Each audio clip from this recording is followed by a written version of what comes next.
Kelas Sabtu, apa kabar semua? Yeay. Mudah-mudahan semua senang-senang dan sehat ya, terutama ya. Amin. Amin, semua sehat.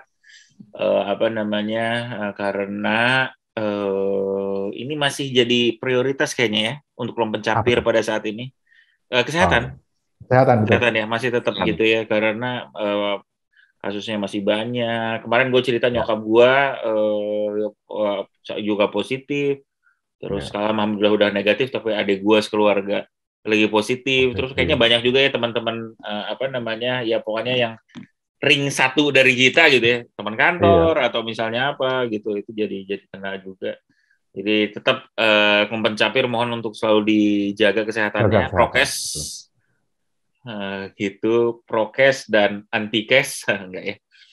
Ya maksudnya ada yang pro dan ada yang anti. Oke. Itu ya. Bahas anti-kes.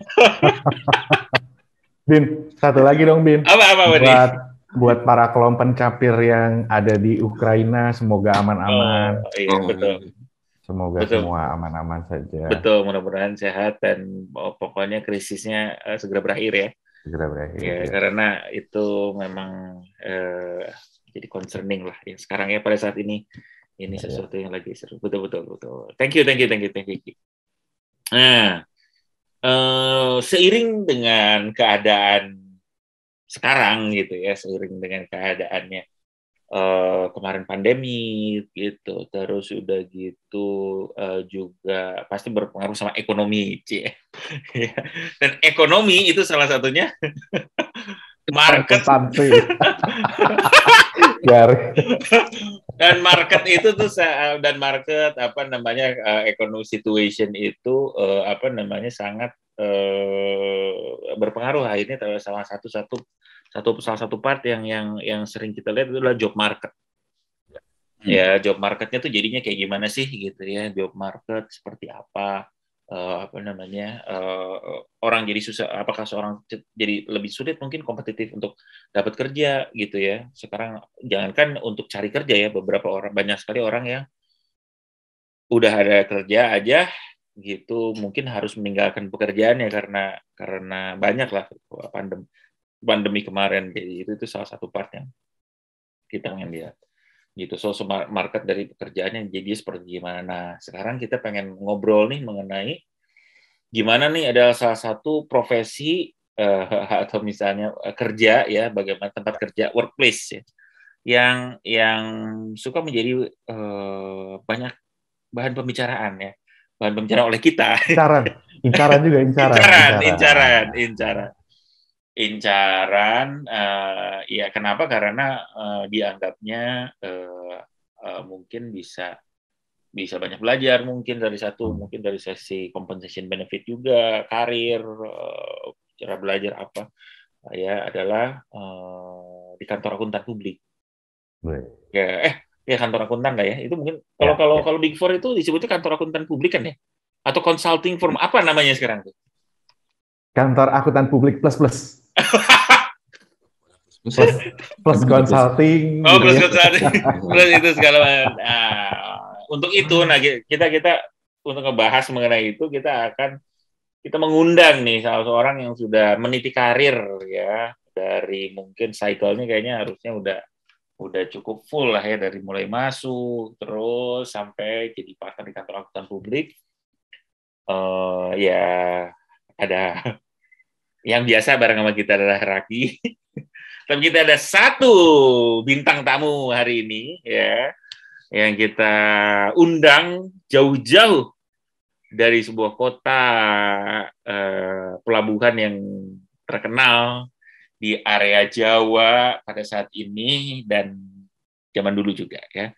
Untuk itu kita sambut Yan Hardiana. Om Yan. Begawan turun gunung nih. Tampak lebih fresh sekarang. Iya. Seger banget. Senyum terkembang. Sumringah. Apa kabar, Yan? Alhamdulillah sehat. Gimana teman-teman, sehat semua ya? Alhamdulillah. Alhamdulillah. Stay safe Nah, semua. Penting kesehatan seperti kata Epin. wah. Ya, betul banget. Nah, kita pengen ngobrol nih, kita pengen ngobrol mengenai karir dan meniti karir ini, karena mungkin banyak kelompok capir yang pengen tahu juga nih ya, terutama karir di Big Four tuh gimana sih, pas awal itu seperti kayak gimana, terus udah gitu lika-likunya tuh seperti apa sih, apa aja yang mungkin perlu diperhatikan gitu, apa aja, karena shiftingnya pas kapan sih gitu, gue harus bisa apa, nah gitu. Nah, mungkin kita bisa mulai dulu kali ya dari pas awal masuk ya. Pas awal masuk itu boleh cerita nggak kan, biasanya tuh apa aja sih yang kritikal atau perlu dimiliki ketika memulai karirnya gitu. Di kantor angkutan publik ya, Di khususnya di kantor karena Ian kayaknya juga pengalamannya udah dari satu Big Four ke Big Four lain gitu ya, Ian ya.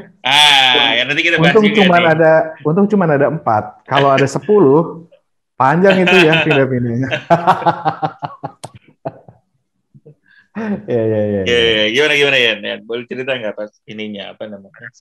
Mungkin ceritanya sedikit ditweak ya, karena biar lebih relevan dengan keadaan sekarang. Karena terus terang, gue kan join tuh tahun 2004 dan so it's been like 18 tahun lalu. Jadi gila ya. Beberapa informasi udah outdated. Kan kita ngomong dari awal ya. Iya. Nah, kalau ngomong dari awal tuh berarti dari sebenarnya gimana sih?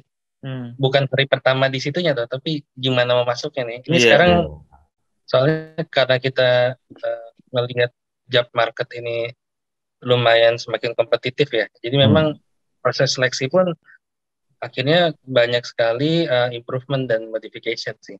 Kalau dulu kan yang penting seleksi akademi. Ingat nggak waktu teman-teman yang TSRS kan, yang kita bisa masuk EY dengan sangat mudah, ya iyalah karena kita ikut ujian CISA kan sebenarnya tuh. Iya.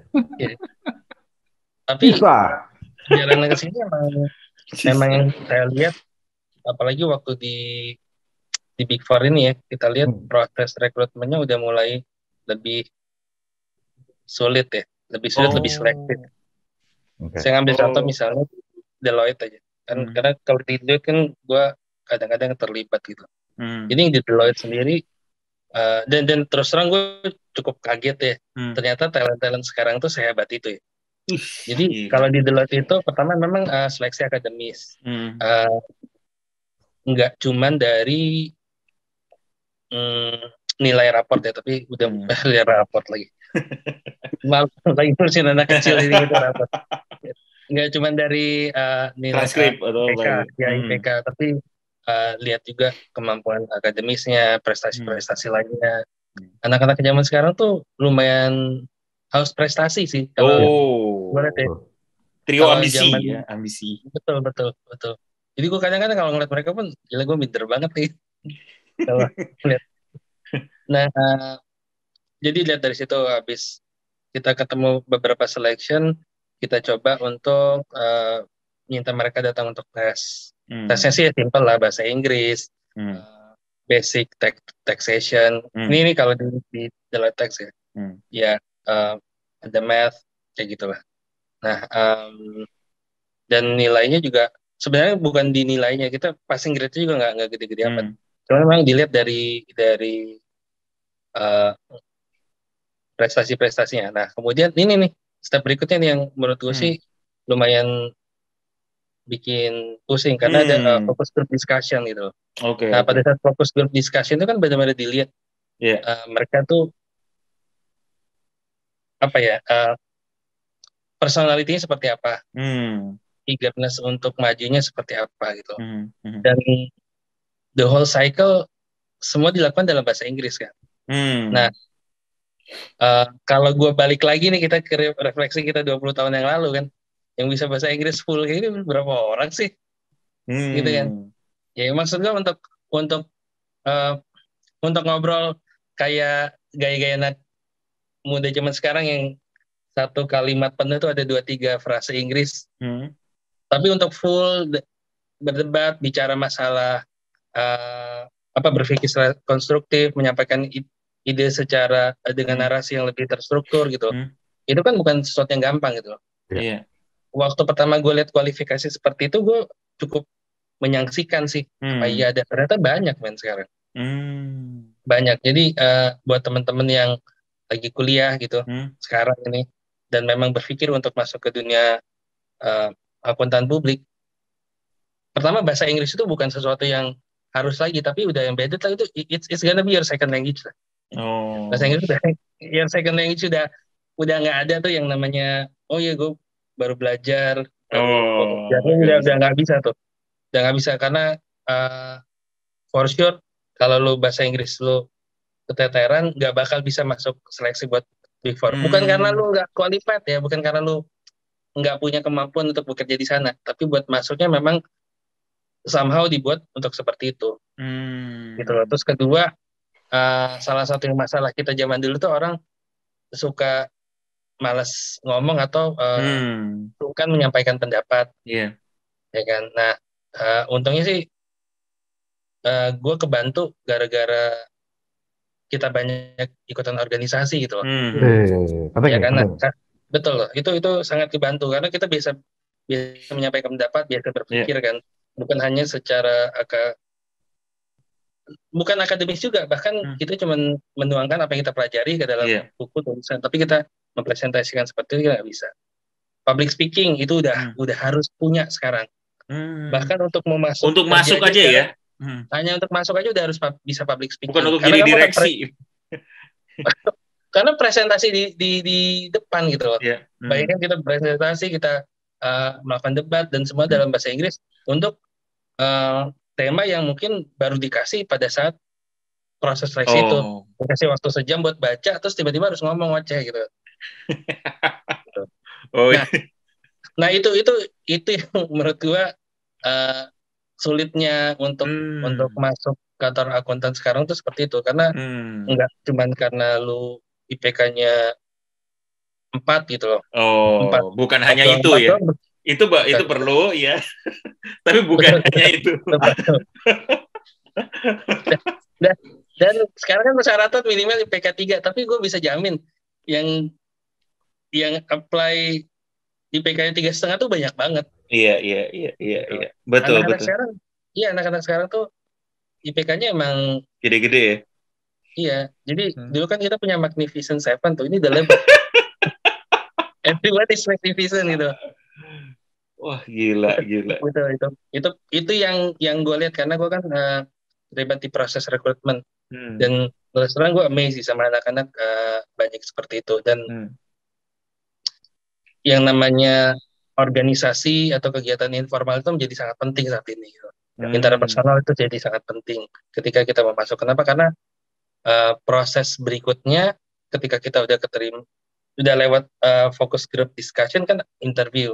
Nah interview itu ya, kalau dulu kan kita cuma tes terus langsung interview kan. Cuman itu doang kan. Sekarang udah ada focus group discussion dengan segala macam kriteria yang aneh-aneh, dan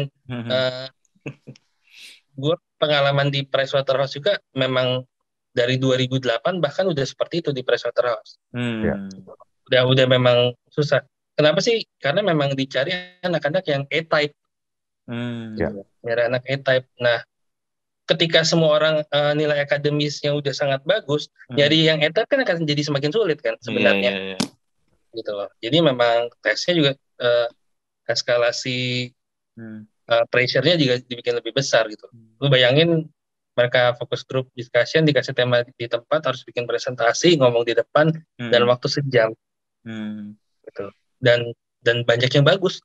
Amazingly itu banyak yang bagus.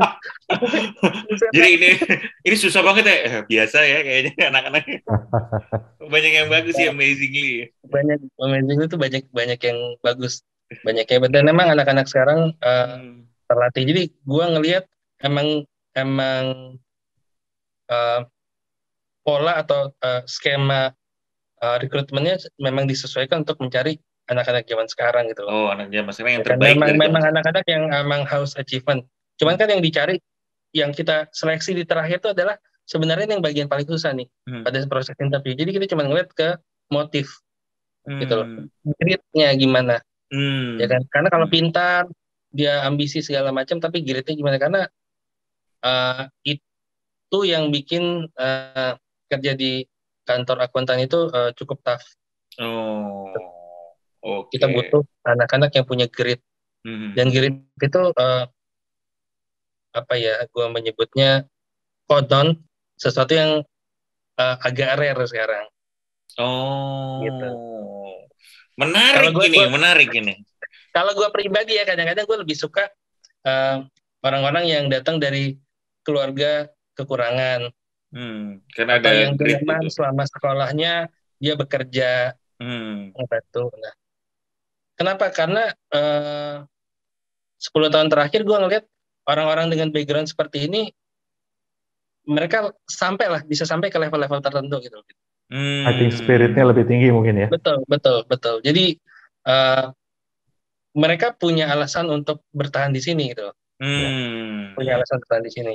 Nah itu ketika itu yang kita coba cari di proses interview, orang-orang memang bisa menunjukkan gritnya gitu. Ini bukan model yang please describe about yourself, bukan yang bilang saya hard worker Pak gitu. Enggak, bukan seperti itu. Tapi emang kita cari dari cerita, dari pengalaman dia. Ada teknik-tekniknya juga yang kita diajarkan untuk gimana menggali informasi itu. Nah memang itu sih emang kayak nyari diamond gitu loh. Ya. Kalau kita beneran dapat itu pasti akan long lasting dan sangat dia punya drive yang bagus karena memang butuh drive yang bagus ya gitu di sini. Ya, gue yakin lah kayak Ebin, Raki, Iwan juga punya pengalaman sempet nongkrong di kantor akuntan kan.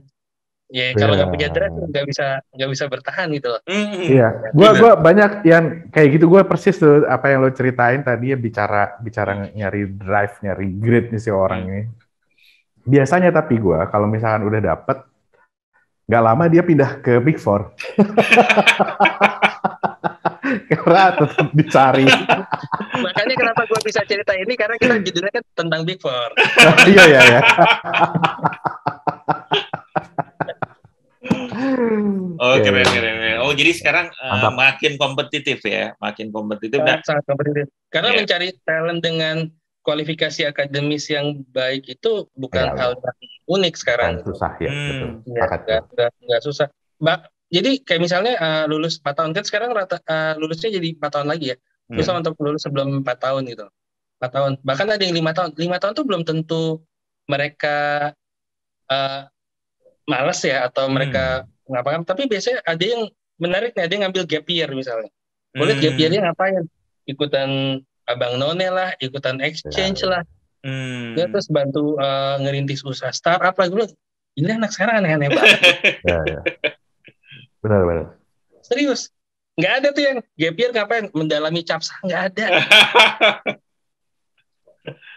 Tapi emang itulah yang ada sekarang tuh emang mereka sangat mungkin karena pengaruh sosial media juga ya kalau menurut gue ya. Orang kan di sosial media sangat menunjukkan gue gini.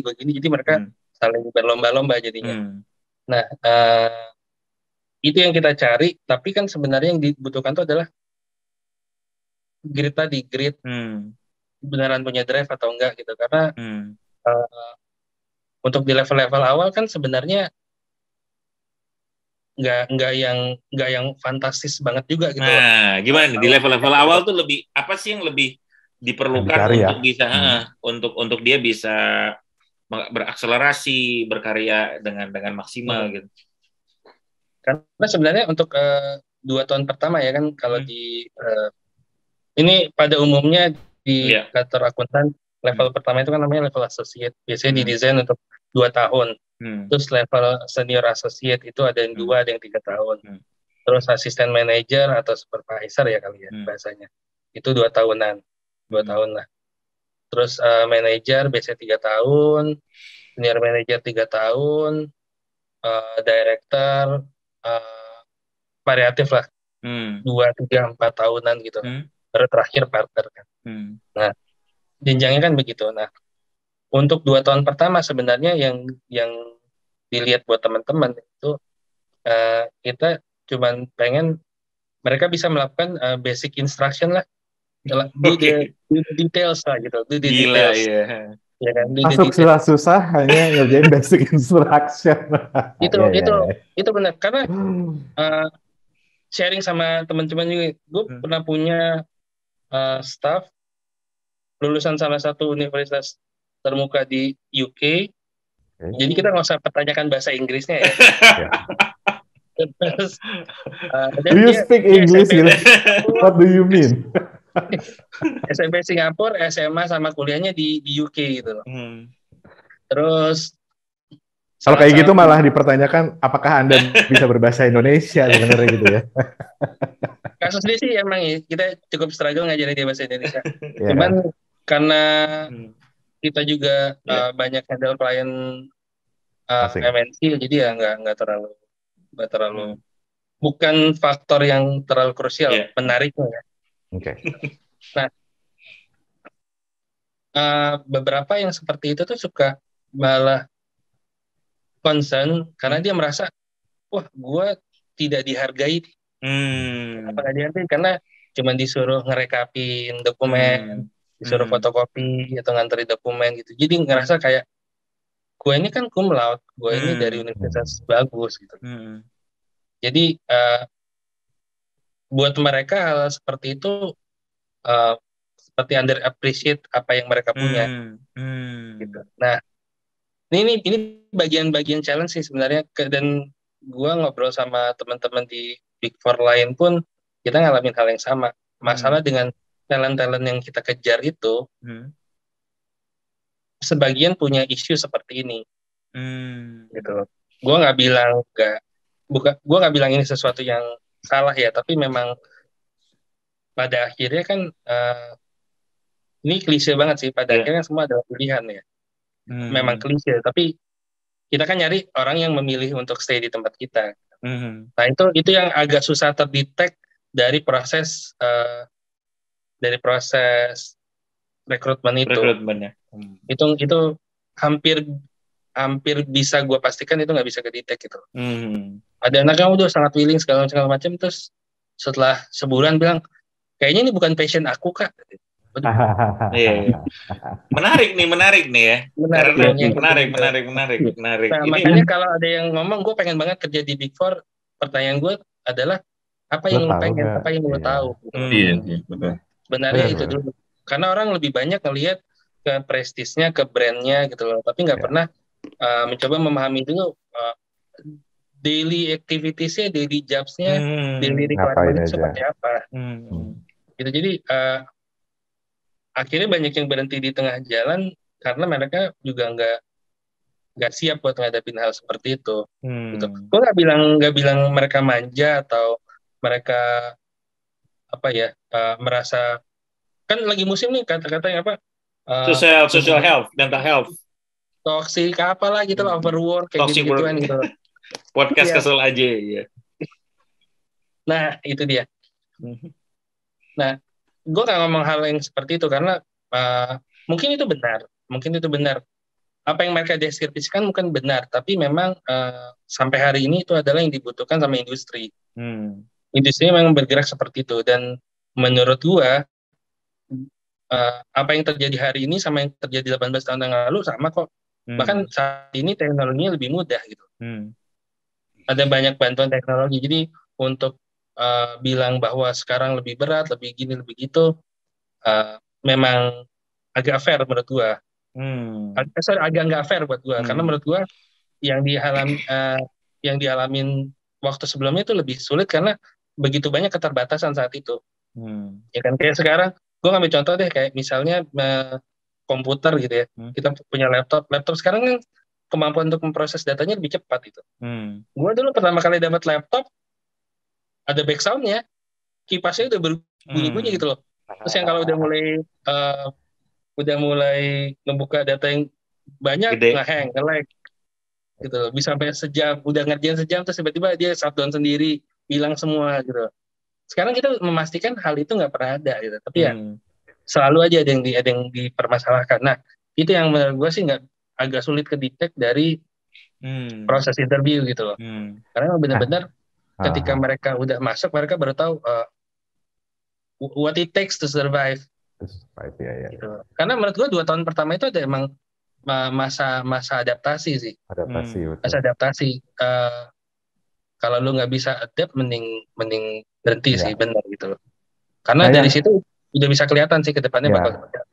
Karena itu ya, bener gue sih sepakat banget tuh, 2 tahun tuh kayak ibaratnya investasi lah ya. Kalau emang lo bener-bener suka di field ini gitu ya, menurut lo ini cocok pekerjaannya, makanya ya 2 tahun itu do your best gitu. Kalau dulu gue selalu bilang sama teman-teman gue juga tuh, pada saat 2 tahun awal karir di Big Four, ya lo kalau bisa lo lupakan dulu yang lain-lain, lo investasi di situ gitu. Karena kalau ternyata emang lo nggak kuat misalkan, atau lo nggak bisa, atau lo nggak cocok, ya keluar gitu di 2 tahun itu.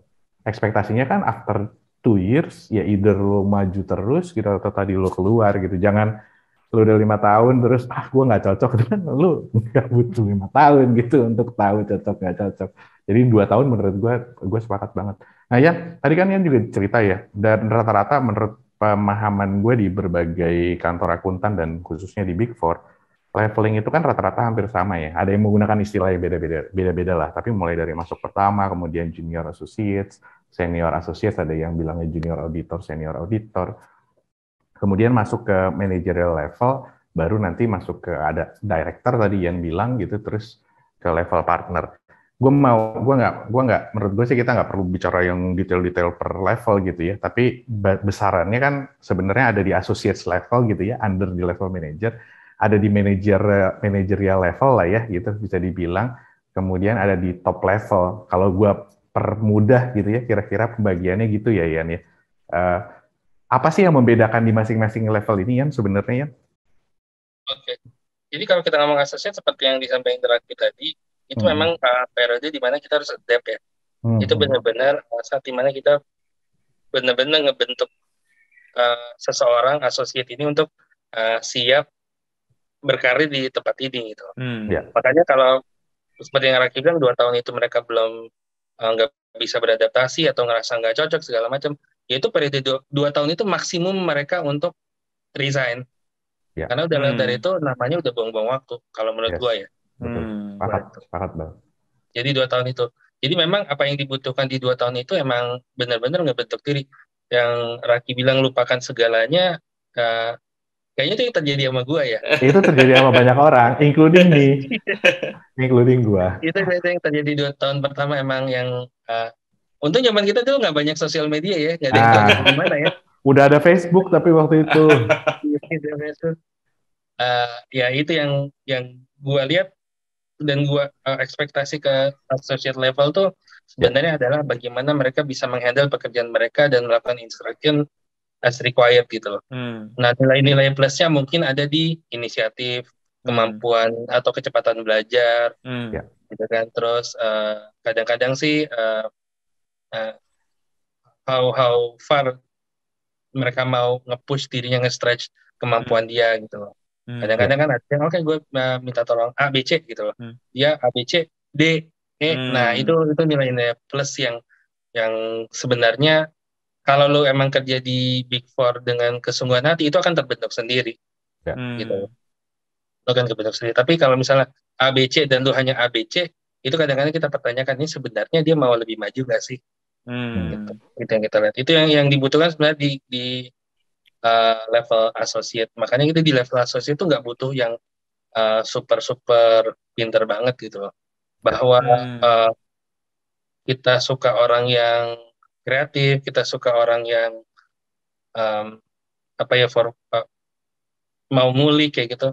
Ya, itu kan preferensi yang wajar, tapi kadang-kadang ini bahasanya bos gue tuh, inisiatif sama kurang ajar tuh beda tipis dia bilang. Nah itu kadang-kadang itu terjadi sih, kadang-kadang itu terjadi. Jadi memang untuk level associate itu tidak terlalu banyak yang diharapkan dari mereka. Cuman adaptasi, lakukan sesuatu seperti belajar memahami organisasi secara keseluruhan, karena nggak mudah ya mempelajari organisasi ini, karena strukturnya sangat kompleks ya, dan sangat dinamis.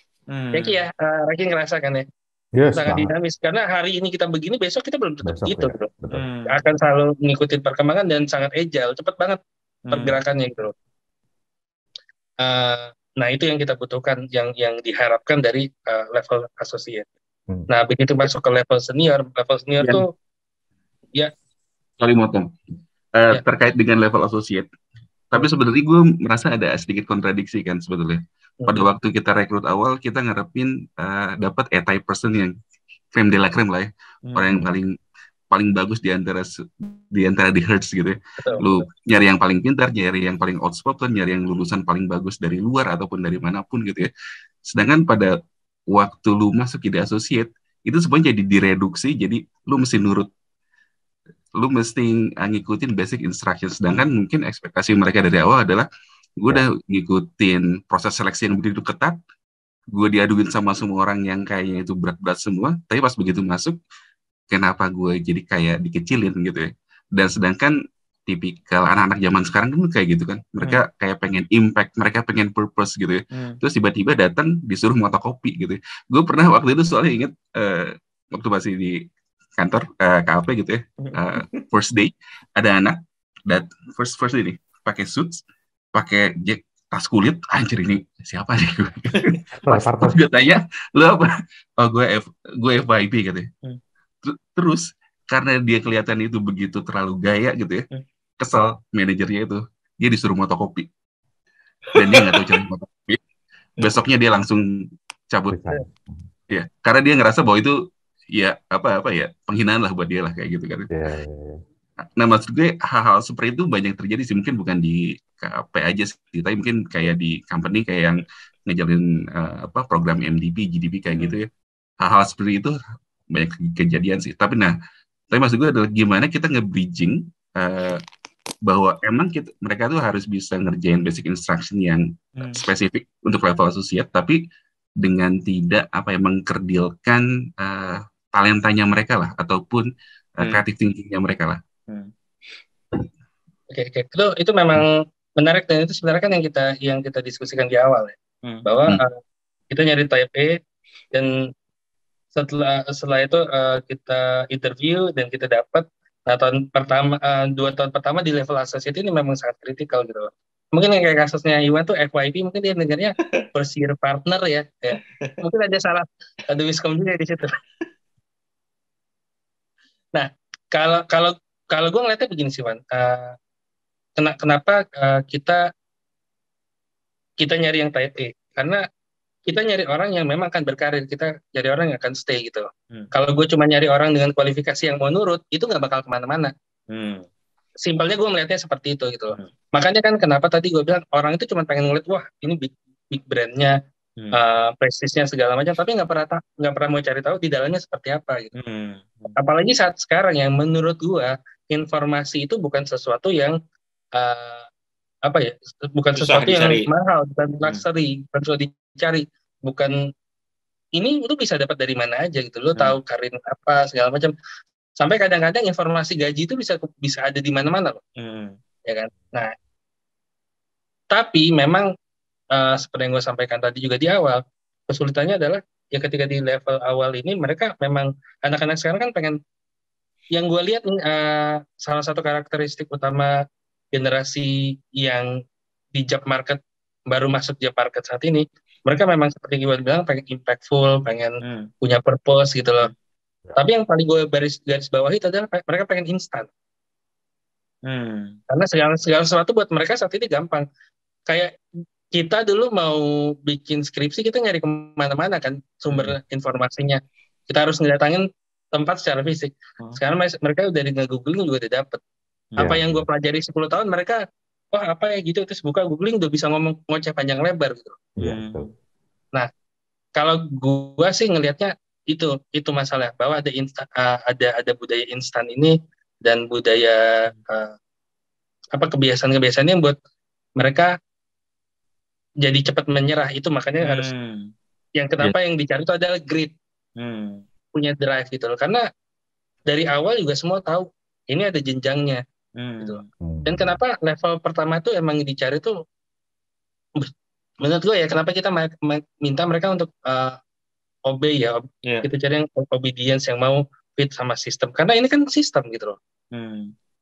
Ya kan, associate itu bukan associate, senior associate, Manajer partai itu bukan cuma nama, itu bagian dari sistem, itu structure-nya gitu loh. Begitu satu aja tidak jalankan fungsinya dengan benar, itu kan rusak semuanya gitu loh. Karena pernah ada di satu situasi di mana struktur ini bawahnya tuh kecil gitu loh. Bawahnya kecil, harusnya kan ini kan piramida kan. Nah, ini sempat ada di situasi piramida terbalik atau pear shape kali ya situasinya. Jadi working levelnya itu sedikit banget, dan itu bikin pressure ke atasnya lebih berat. Nah, ujungnya apa? Pengaruhnya nanti ke quality, gitu. Nah, kenapa kita pengen yang di bawah semua level itu menjalankan fungsinya dengan baik supaya proses flow kerjanya sampai ke masalah quality itu semua bisa dijaga. Itu sih tujuannya. Jadi bahwa terdengar direduksi, mungkin itu perspektif yang nggak bisa dipungkiri, tapi ada tujuannya. Tujuannya memang fokus pertama mereka adalah mengerti gitu loh. Kenapa sih, Wan? Kayak pekerjaan gue secara spesifik, yang namanya fotokopi itu sesuatu yang sangat penting ternyata. Gitu. Bahkan untuk level partner pun kita harus ngerti, ini di fotokopi dengan benar atau enggak. Kalau lu kayak ngomong di bidang-bidang hukum, itu kan ada aspek formalitas di hukum itu loh. Lu salah aja masalah formalitas hukum, udah selesai, itu bubar semua. Gitu. Misalnya harus masukin dokumen dengan 3 rangkap kopi, ada satu yang nggak ada aja, udah gagal semua.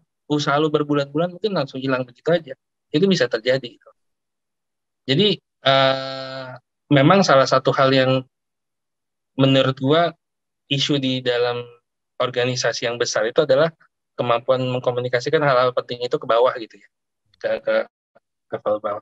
Makanya kan banyak program badi ya. Jadi anak baru ada badinya gitu kan.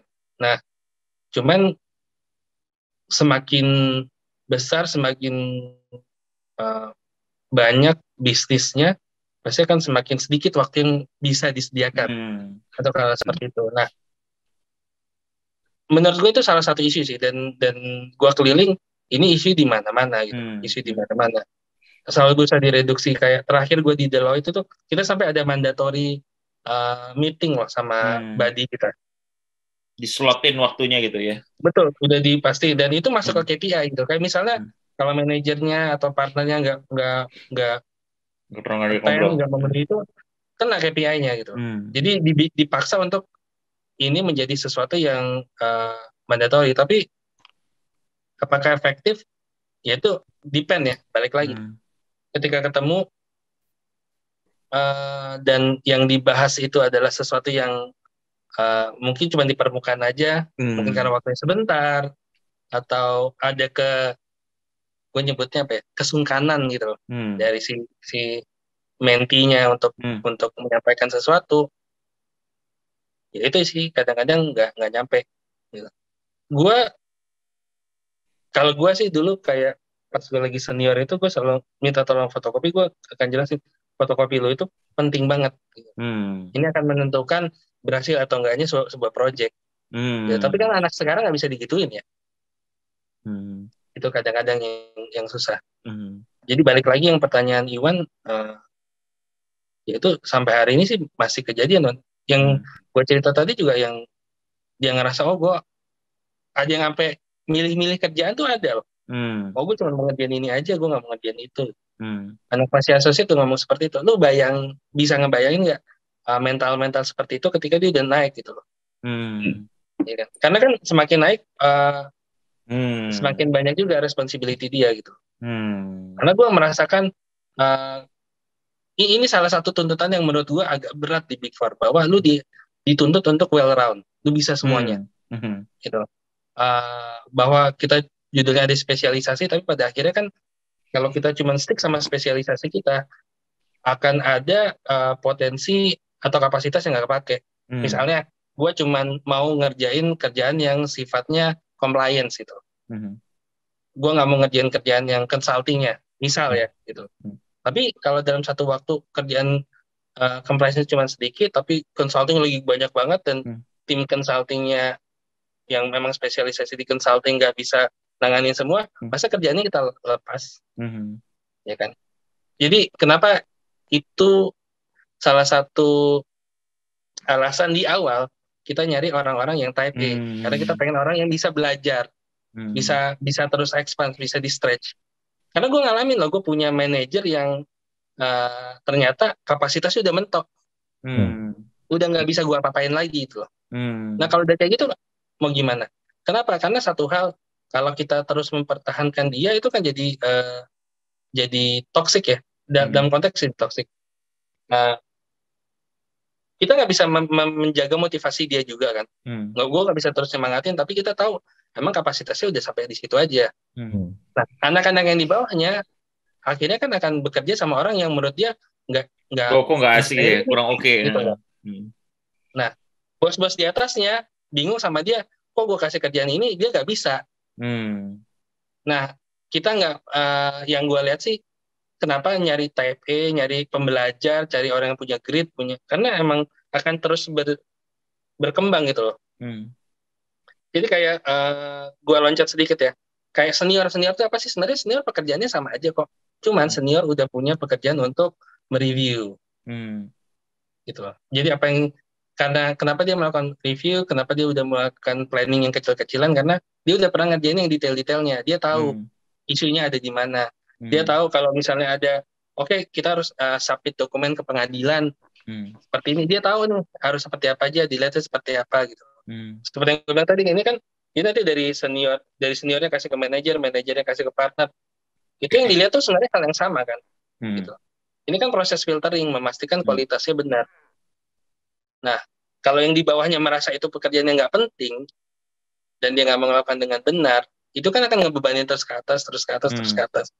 Sementara kita tahu yang namanya pekerjaannya itu, kalau gue bisa bilang, kalau dari jumlah klien itu piramida terbalik, akan lebih banyak di partner, tapi kalau level detailnya piramida biasa gitu, lebih banyak di bawah. Ya kan teman-teman ngerasain dulu kan, kalau jadi associate kayaknya kliennya banyak banget nih kerjaannya gitu. Tapi kalau kerjaannya itu aja. Karena nanti begitu naik level, kerjaan yang sama, hasil kerjaan itu dipakai untuk mengerjakan hal yang lain. Begitu ya terus ke atas. Gitu. Kalau gue sih ngeliatnya begitu tuh. Kenapa terlihat seperti kontradiktif? Itu mungkin dari perspektif orang yang nggak bisa memahami organisasi ini secara utuh. Gitu loh. Betul. Nah, yang gue lihat dari anak-anak yang memang resign di tahun-tahun awal, memang ya either emang bukan passion ya, bukan passion, memang bukan fokus dia pengen kemana, karena setelah dari situ gue lihat beberapa emang orang-orang pintar ini masuk ke dunia yang memang harusnya dia ada di situ, dan dia excel dan dia berhasil di sana.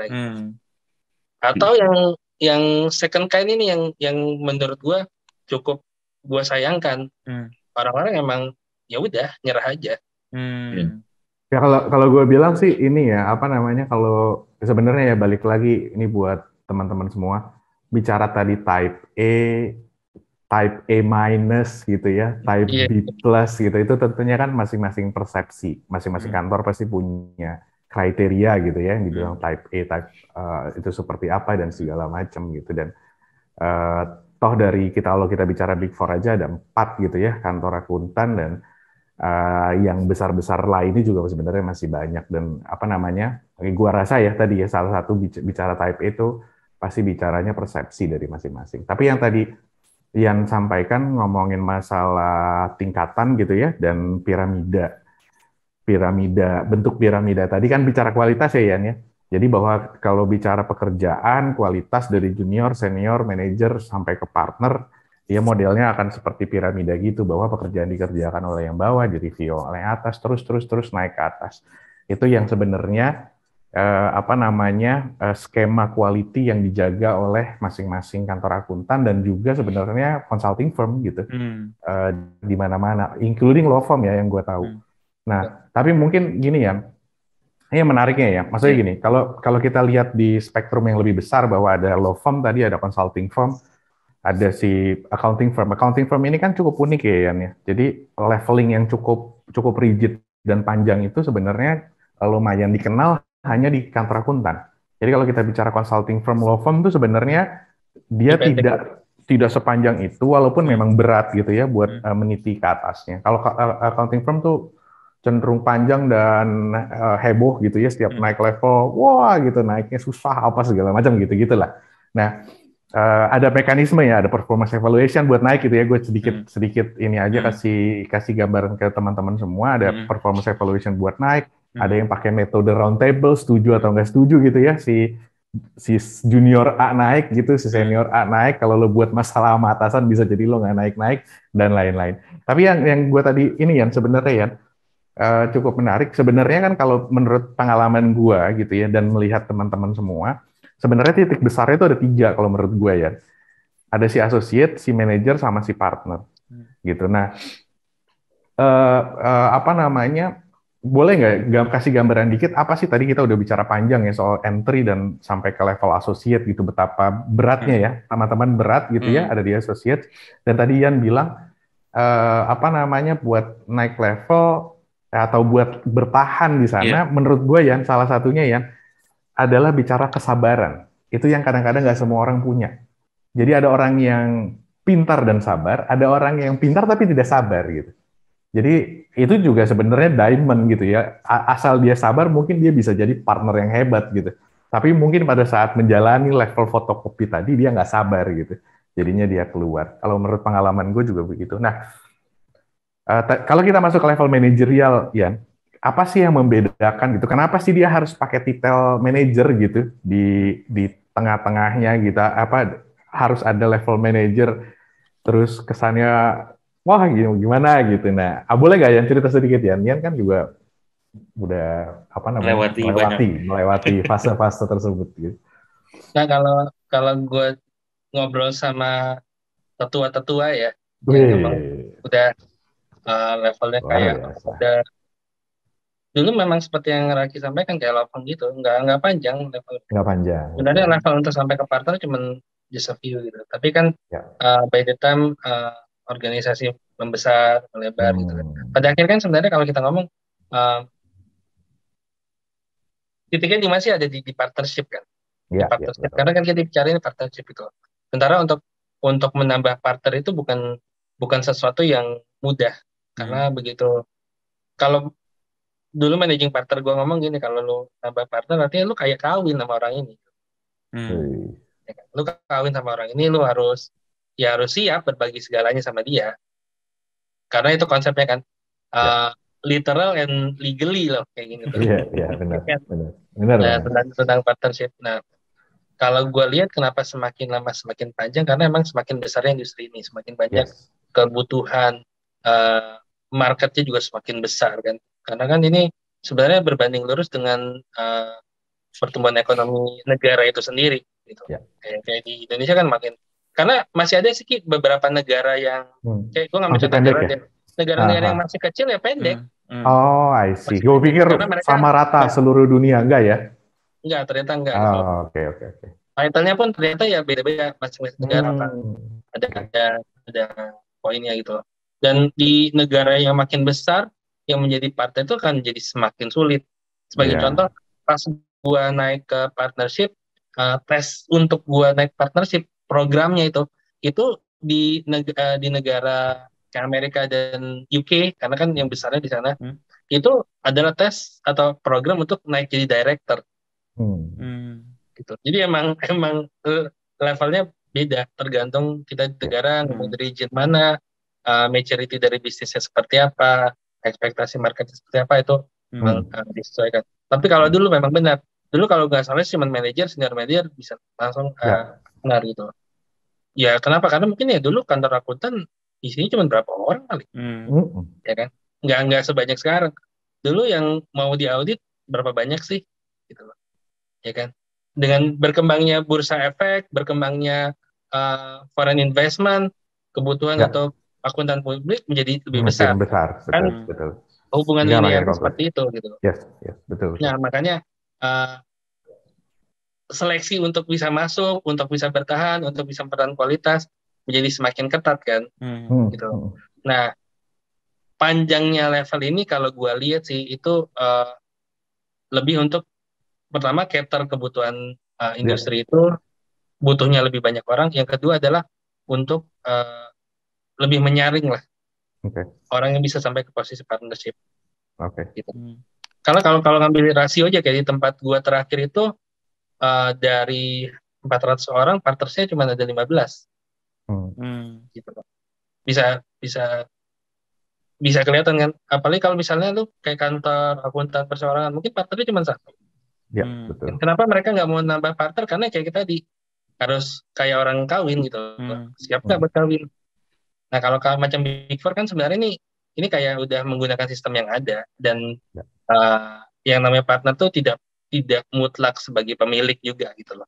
Yes. Ada certain Levelnya arrangementnya, ya. ada arrangementnya lah yang membuat pada akhirnya lu harus keluar juga, harus resign. Ada bahasanya kalau di Deloitte itu ada pensiunnya. Kalau partner tuh di umur 62 pensiunnya. Oke. Jadi seperti itu. Kalau gue ngeliatnya seperti itu. Kalau law firm kenapa lebih pendek, gue juga nggak terlalu tahu. Tapi di law firm pun meskipun pendek, di satu level lu bisa stuck lama banget. Betul. Panjang. Bisa stuck lama Pendek banget, tapi panjang. Betul. Tapi kalau di Big Four tuh lebih, kayaknya sampai lu level senior assistant manager itu lebih smooth lah. Tapi di assistant manager, jadi seperti yang Raki bilang tadi, associate, managerial, partnership. Dan kalau partnership kita udah ngomong quote unquote kayak owner. Tapi kalau managerial tuh emang mereka manage, menghandle klien. Associate, they the one who do all the work. Nah, bedanya apa sih? Ketika di managerial itu baru mulai megang bisnisnya. Itu yang gue rasakan, itu yang gue perhatikan gitu. Jadi ekspektasinya lu udah harus bisa dia punya client relationship, lu udah bisa jualan, lu udah bisa jadi pembicara seminar, lu udah bisa marketing, lu udah bisa ketemu orang on behalf of the firm. Karena di bawah itu di tempat gue sih nggak dibolehin. Lu coba ya sebagai pekerja aja gitu. Tapi ketika ada di level manager, lu mau ngomong nyebutin manager, senior manager, director, in principle pekerjaannya sama. Cuman yang beda adalah targetnya, klien, target revenue yang lu harus punya, klien yang lu harus dapat gitu. Itu tadi kenapa kayak yang gue bilang, contohnya ini gue dapat satu manajer waktu gue masuk dia udah dipromote terus jadi manajer. Nah kayaknya kapasitasnya cuma segitu gitu. Dia nggak bisa lebih lagi, dia nggak bisa lebih banyak menjual, dia nggak bisa menerima pekerjaan lebih banyak, dia nggak bisa belajar untuk mencoba pekerjaan yang baru. Jadi dia juga nggak bisa grow. Dia nggak bisa ngejar dia punya revenue targetnya. Gitu. Jadi untuk mempromote dia lagi juga susah. Itu nggak semua orang juga perlu jadi partner kan ya? Menurut gue sih enggak sih. Oke, jadi nggak apa-apa juga sebenarnya kalau dia ada stay di level manager gitu.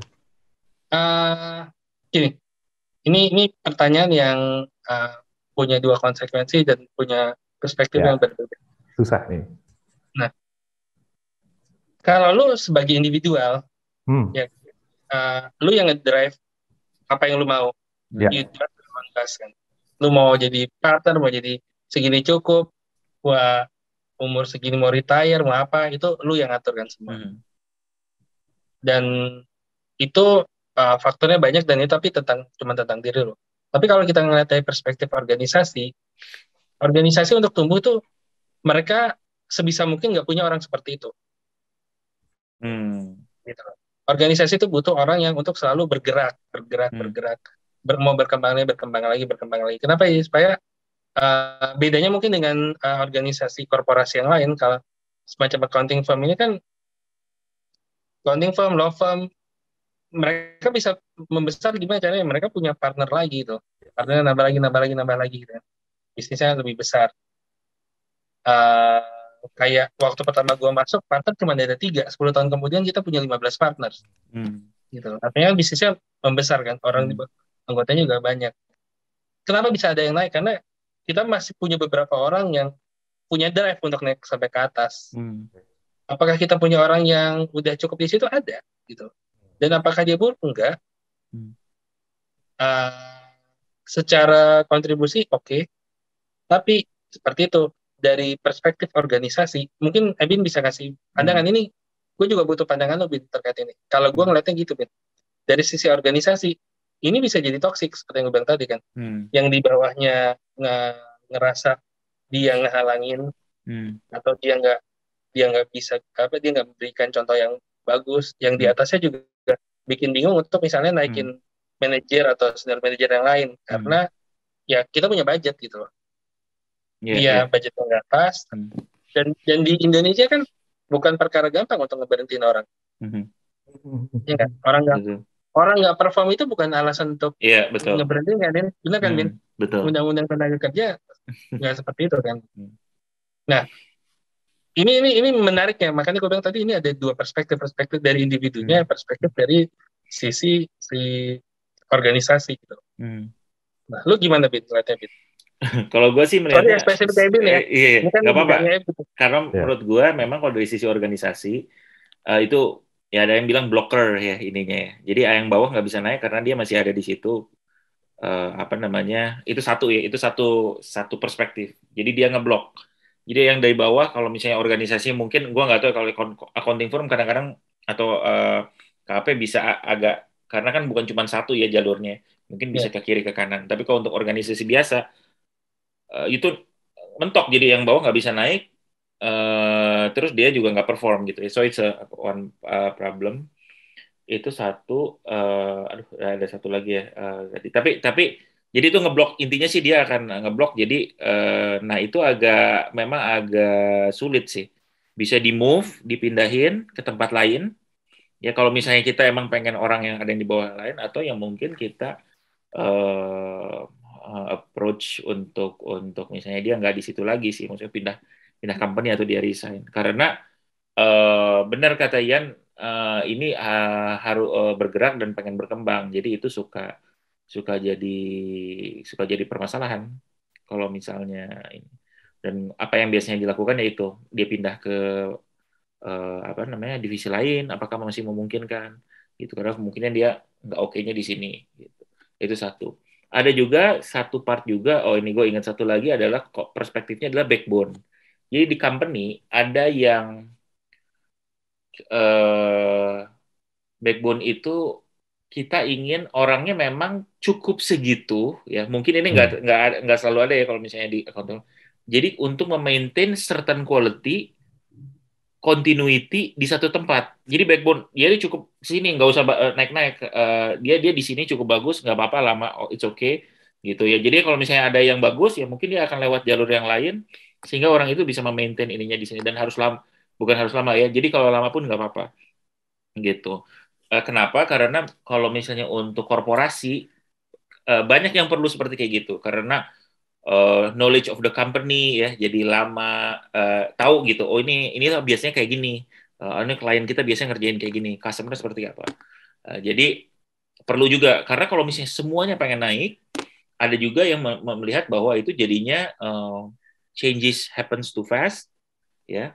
Terus udah gitu changes happen too fast sehingga kalau misalnya mau naik ya rebutan, dan jadinya nggak ada yang memaintain certain backbone dari company-nya. Jadi company-nya terlalu cepat berubah. Jadi belum ininya settle prosesnya dia udah ganti lagi.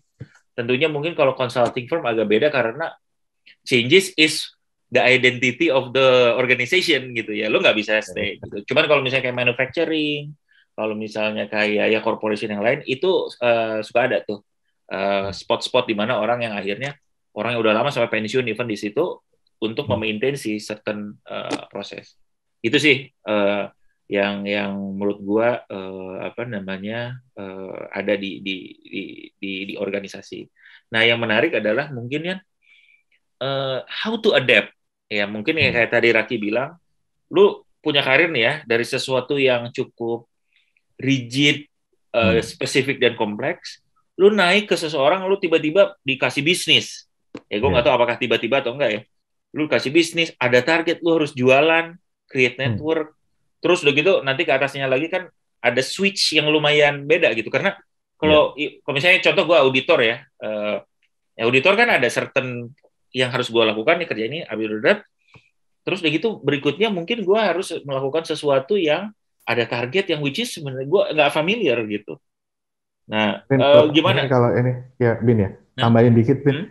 Jadi kalau gue ngelihatnya dari yang kita awalnya harus cukup konservatif, strict, disiplin gitu ya, apa namanya kerjaan kita harus teliti dan lain-lain, terus tiba-tiba kita harus masukin faktor inovasi, faktor kreativitas gitu ya di level manajerial kan, kalau dia harus bisa tampil ke depan ya, dia bisnis acumen-nya harus ada gitu. Itu kan sesuatu yang pada saat perjalanan lo mencapai ke level itu lo nggak lo lakukan sama sekali, nggak lo asah sama sekali gitu sebenarnya.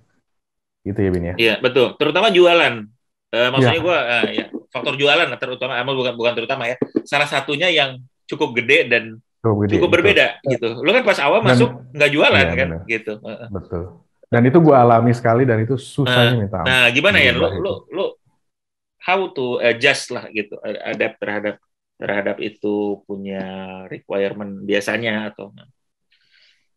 Oke, mungkin salah satu hal yang menarik dari organisasi ini adalah before ya, terutama ya.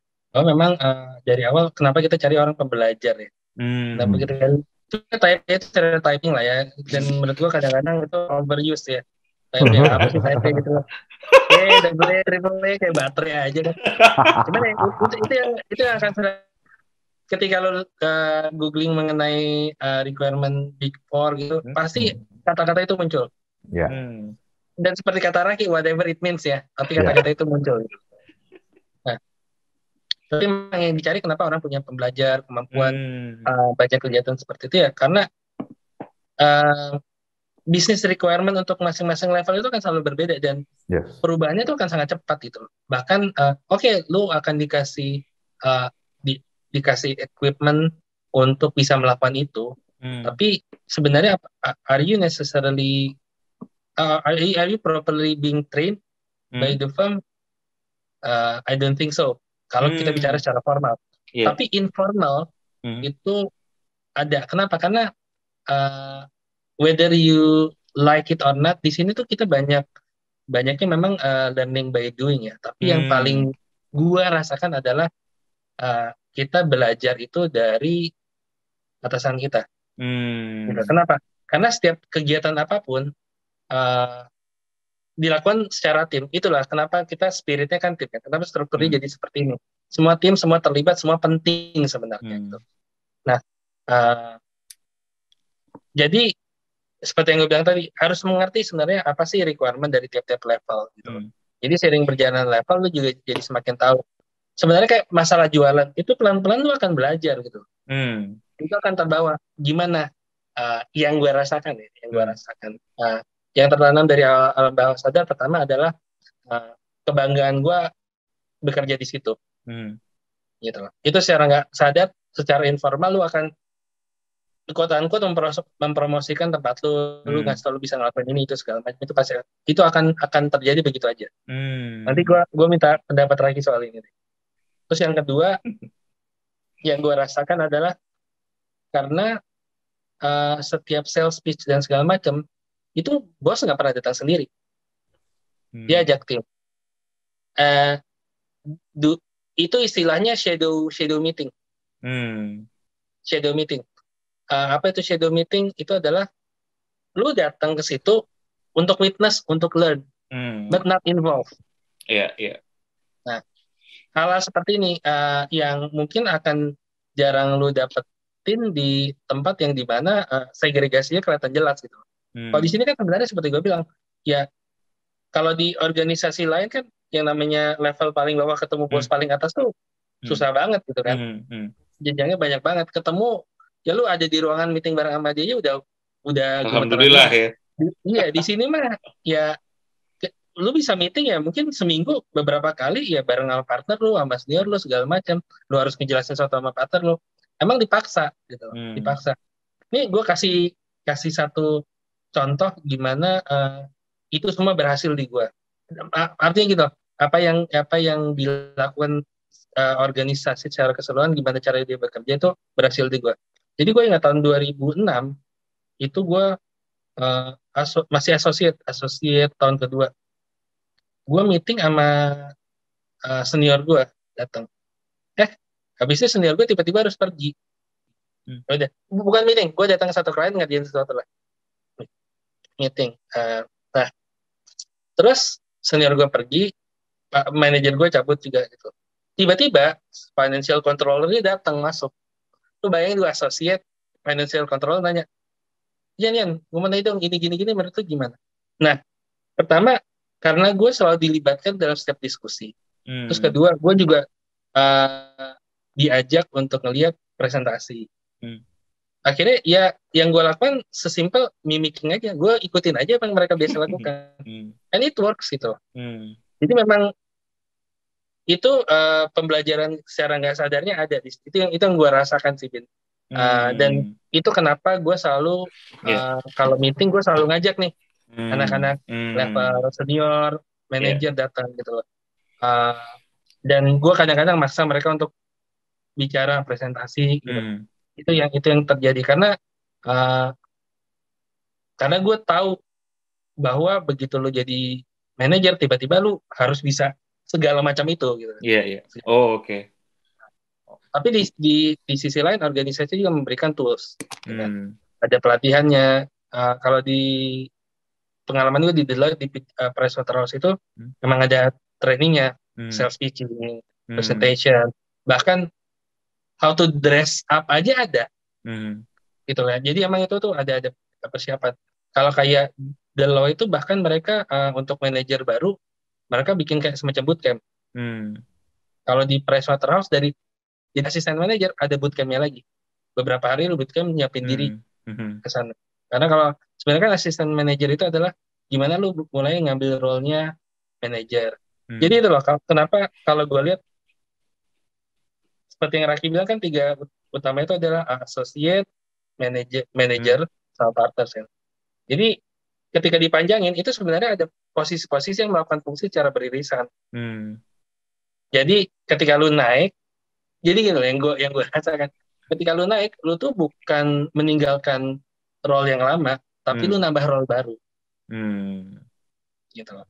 Jadi kayak event partner pun dia pasti masih mengerjakan beberapa hal yang waktu dia masih associate ngerjain. Itu kenapa gue bilang masalah capacity ya, capacity. Karena kalau misalnya di korporasi kan berbeda. Ketika lu naik jadi manajer, kerjaan lu sebagai staff udah nggak lu kerjaan lagi kan. Tapi kalau kayak di Big Four, kayak di accounting firm gitu, ya lu naik itu karena lu bisa mengerjakan semuanya gitu loh. Gitu loh. Pantesan waktu dulu gue suka lihat ya ada partner masih sering buka WP buka WP anak bu ini gitu. Oh iya dia udah partnernya tapi masih buka lo WP ini. Pantesan pulangnya lama ya. Ya masih sampai malam review kerjaan. Kadang bikin surat bareng-bareng, kadang bantu fotokopi juga. Kenapa? Karena menurut gua di accounting firm itu ya ketika lu naik itu bukan berarti lu meninggalkan pekerjaan sebelumnya, tapi lu ditambah gitu loh kapasitas berikutnya. Jadi ketika lu jadi manajer sebenarnya tuh udah ada hal-hal kecil yang dikerjakan partner yang udah lu lakukan. Oke. Gitu. Ketika lu jadi partner semua kerjaan lu yang lakukan gitu loh. Menarik. Seperti itu. Nah itu kenapa yang dibilang kerja di accounting firm itu berat ya karena begitu gitu. Yang lu lakukan adalah setiap hari itu stretch kapasitas lu stretch lagi. Kenapa dibutuhkan orang yang belajar, punya drive kuat. Ya mungkin kata-kata tadi yang dipakai Raki itu sabar atau ada gritnya gitu loh, ada perseverance-nya kuat terus. Karena emang ketika lu naik itu bukan berarti lu jadi orang kaki, enggak banget. Iya, menarik. Lu belum selesai, kalau hari itu harus selesai ya kita begadang bareng-bareng. Iya. Asik. Itu yang terjadi. Yang ngebedain apa sih tiap level? Ya associate ya, they do most of the work lah. Managerial, they do some marketing stuff. Tapi mereka kerjaan review. Atasnya ya review juga. Jadi sebenarnya proses dari bawah ke atas itu ya dari data collection, terus kita analytical, kita ngerjain, kita processing, kita review segala macam. Itu dilakukan bareng-bareng gitu. Sebenarnya desainnya itu seperti itu yang gue lihat ya. Kata Iwan, kata siapa di korporasi nggak ngulang pekerjaan yang awal ya, Mas? Mungkin Gimana dicek ya? legalitas itu ya, Van. Di tempat lo kerja sebenarnya tuh firma loh, Van. Mungkin itu hard habit to break gitu, dari zaman dulu sih sebetulnya. Bawa-bawa jadinya. Ya tapi itu sebenarnya sesuatu yang menarik loh. Eh, ini jadi kemarin lagi ada eh, diskusi yang menarik di LinkedIn. Tapi ini diskusi menarik ya, karena kadang-kadang gue ngeliat LinkedIn udah kayak Instagram sih. Tapi yang ini beneran diskusi menarik di LinkedIn mengenai di Big Four gitu. How crap you are segala macam. How crap the life is. Jadi ya tetap ada dua kubu sih. Nah yang gue lihat tuh sebenarnya kalau lu pengen bisa dan pintar dan segala macam, nggak melulu di accounting firm kok. Gitu. Sebenarnya ketika lu masuk organisasi atau korporasi, ya lu juga tetap bisa belajar banyak. Karena balik lagi ini sebenarnya kan orangnya itu masih mau maju atau enggak kan? Pertanyaannya kan seperti itu kan. Nah, cuman karena diskusi hari ini spesifik tentang accounting firm seperti apa, ya seperti itu keadaannya, kebutuhannya seperti itu. Bahwa ketika udah sampai di partner jadi santai-santai enggak juga gitu. Enggak juga. Cuman mungkin karena seperti yang gue diskusiin di awal, karena level reviewnya udah panjang, jadi gue nggak perlu nge-review semuanya dari A sampai Z lagi. Gitu. Gue benar-benar identifikasi bagian-bagian yang menurut gue perlu atau lebih banyak brainstorming mengenai idenya itu masuk mana. Bisa gue bilang gini nggak ya, bahwa semua level itu, kalau kita bicara suatu pekerjaan atau proyek tertentu, semua level itu sebenarnya bekerja untuk mensupport si partner. Jadi sebenarnya si partner yang punya si kerjaan gitu kan. Jadi semua dari manajer sampai ke junior ya mereka kerja untuk itu. Jadi tapi kebetulan ada banyak project, banyak partner gitu ya, mungkin jadi saling crossing gitu ya kalau fokus di pekerjaan gitu. Jadi sebenarnya partner tanpa manajer sama sampai ke staff seharusnya bisa mengerjakan pekerjaan itu yang kayak tadi yang bilang, adanya orang-orang ini adalah untuk membantu membagi load atau kapasitas si partner gitu ya. Kira-kira ya. Betul. Jadi siap-siap. Makanya penting banget tuh ya, waktu gue zaman masuk pertama kali kebetulan gue ada teman yang ngingetin bahwa pada saat lo kerja, lo harus berpikir bahwa apa yang akan lo lakukan kalau lo partnernya dari pekerjaan ini. Nah itu penting banget. Sehingga lo bekerja tuh lo juga mikir konsekuensinya apa kalau gue lakukan ini gitu. Kalau gue kurang begini sampai hal-hal kecil ya, lo juga harus bisa mikir gitu. Nah itu membekas banget tuh di gue, bener juga ya, gue harus mikir gitu kalau gue jadi partner tuh apa yang ini. Jadi kita nggak sembarangan lah ya gitu kerja gitu. Jadi benar-benar mikir apa yang benar-benar kritikal gitu harus kita bisa selesai. Betul. Gitu. Itu makanya tadi gue sampaikan yang namanya fotokopi itu hal penting gitu. Karena dokumen yang lo fotokopi itu dipakai buat kemana-mana. Ya kalau nggak ada lo semua, ya si partner yang fotokopi sendiri gitu sebenarnya gitu kan. Iya, betul. Kan sebenarnya yang namanya ini ya, kalau kita sering semuanya ya, yang namanya firm itu kan si partner ini kan, gabungan partnership. Dia nge-hire orang untuk membantu dia gitu kan. Nah, untuk partnership yang belum bisa bayar orang ya dia yang ngerjain kan. Banyak kan law firm yang isinya cuma yang partnernya doang. Itu banyak. Gitu loh. Dan itu nggak membuat ada OB lah satu law firm dari yang lain gitu kan. Sebenarnya enggak gitu. Sebenarnya karena banyak kapasitasnya nambah. Dan benar yang Raki bilang. Dan gue tuh belajarnya menarik lagi yang lu alami itu ya. Gue lagi bikin rekapan, gue ngerekap dokumen Ki. Ini sama senior gue, lu ngerekap yang kayak gini, ini mah mending gue ke Senin aja suruh tukang ketik yang bikin. Gitu. Lu harus ngelihat ketika orang ngelihat rekapan lu, dia udah bisa baca ini bisa apa maksudnya, arahnya kemana. Betul. Jadi jangan ketika lu ngerekap sesuatu jangan cuma lu yang ngerti gitu loh. Karena itu lu ngerekap bukan buat lu, buat orang lain. Gitu loh. Sama kayak orang suruh fotokopi baliknya dalam keadaan ya udah cuma nggak kebaca gitu ya. Ini apaan gitu. menarik nih. Itu kan sebenarnya common sense yang bisa lu dapat kalau lu emang punya visi. Bener ya, kalau lu punya visi gitu loh. Nah, kalau lu nggak punya visi, lu kan cuma ngeliat motokopi ya, cuma sekedar motokopi, that's it. Gitu. Menarik. Itu kenapa dicari orang yang benar-benar pengen punya visi bertahan di sini, karena meskipun lu lagi motokopi, lu bisa ngeliat jauh ke depan apa ini efeknya.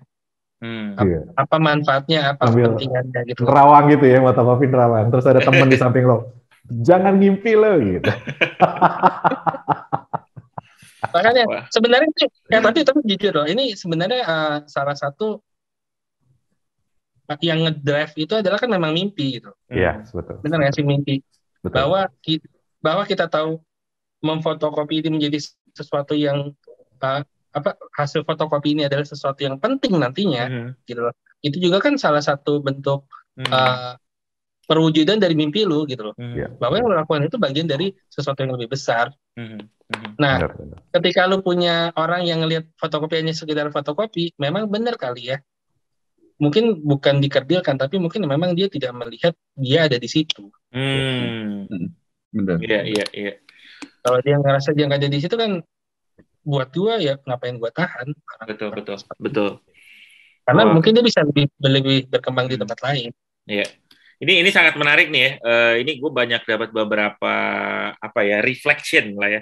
Reflektif, mudah-mudahan nanti ke kelompok pencapir semua juga punya reflektif sendiri ya terhadap perbincangan ini ya, karena ini ada part yang beberapa yang menurut gue sangat menarik ya. Yang pertama yang cerita mengenai visi ke depan ya, itu satu part. Jadi mungkin kalau teman-teman kelompok pencapir dengar ya, jadi lu juga memang pertama perlu ketika lu masuk ya dengan segala macam, if you are a top A talent ya, talent type A, lu tuh perlu juga melihat bahwa you're here for the journey juga gitu.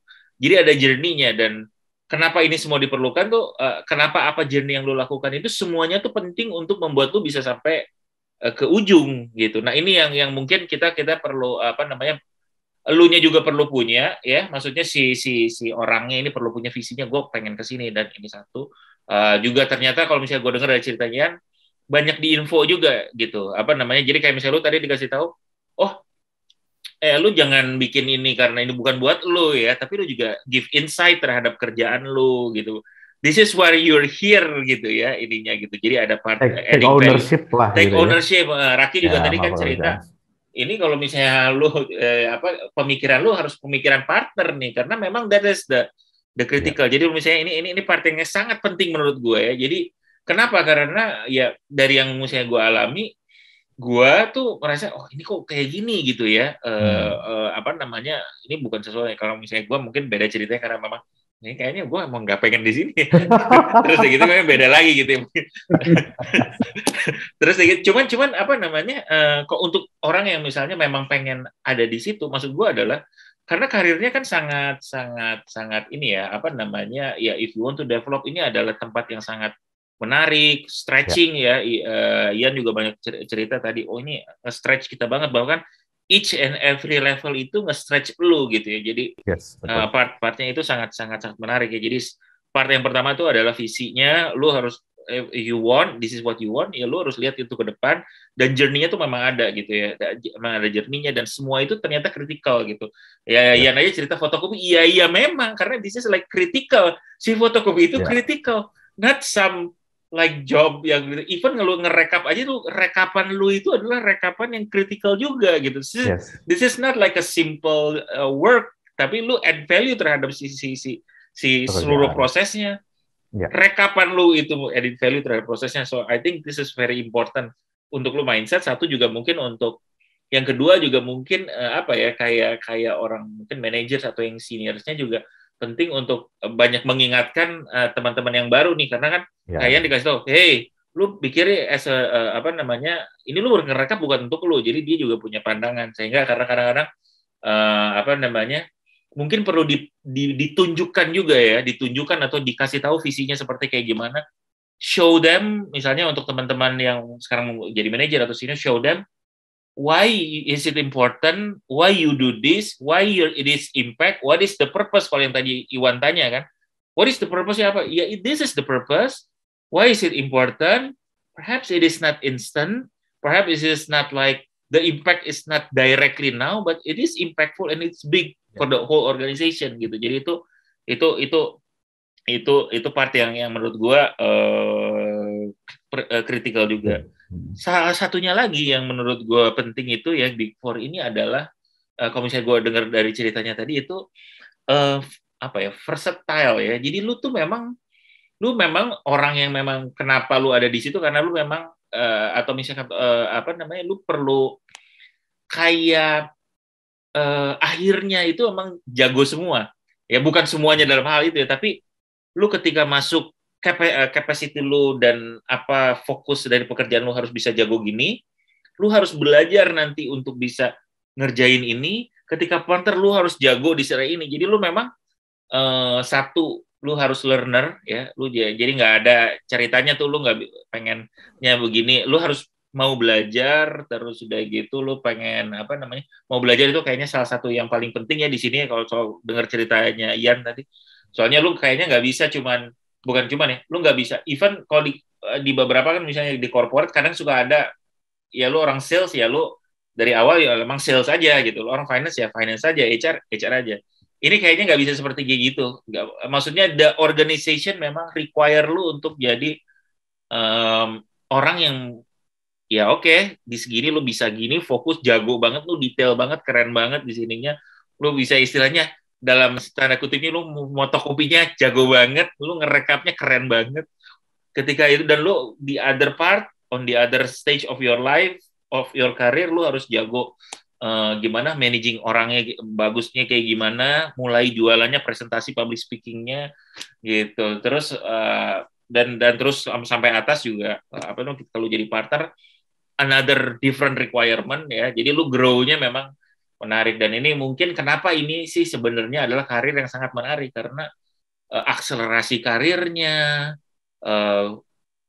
width ya apa namanya, lebar dari karirnya itu menarik, dan memang perlu width and depth ya, dari ininya tuh kenceng ya di sini. Jadi memang mungkin bukan not for the faint-hearted ya, cuman memang harus di drive kenceng banget di sini gitu ya. Jadi lu emang apa namanya,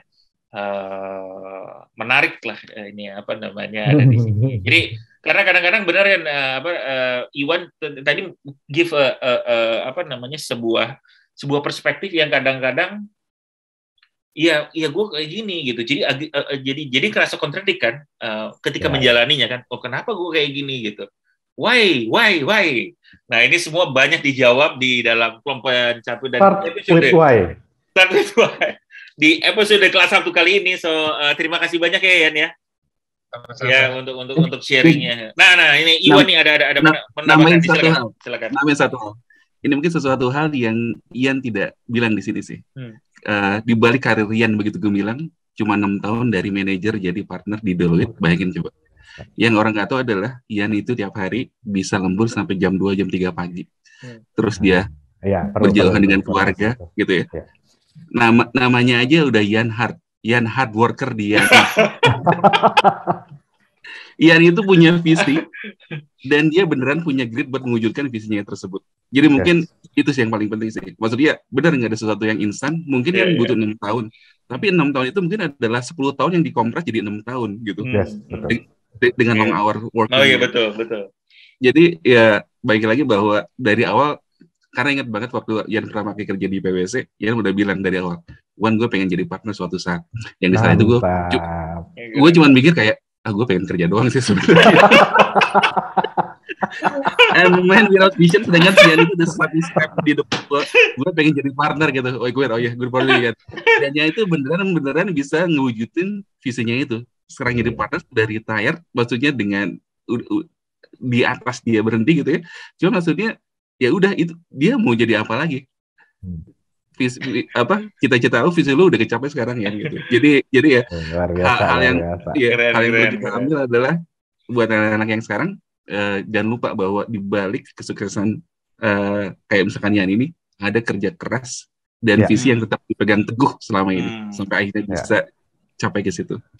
Di balik kerja keras lo semua, ada Ian yang lebih keras lagi daripada lo semua.